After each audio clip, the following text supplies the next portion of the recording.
இயேசுவின் அன்பு இதயங்களுக்கு காலை வணக்கம். இந்த நாள் உங்களுக்கு ஆசீர்வாதமாக அமைய வாழ்த்துக்கள்.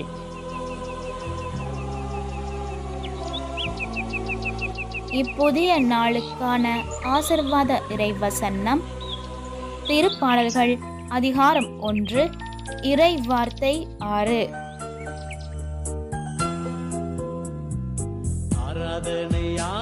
நேர்மையாளரின் நெறியை ஆண்டவர் கருத்தில் கொள்வார், பொல்லாரின் வழியோ அழிவை தரும்.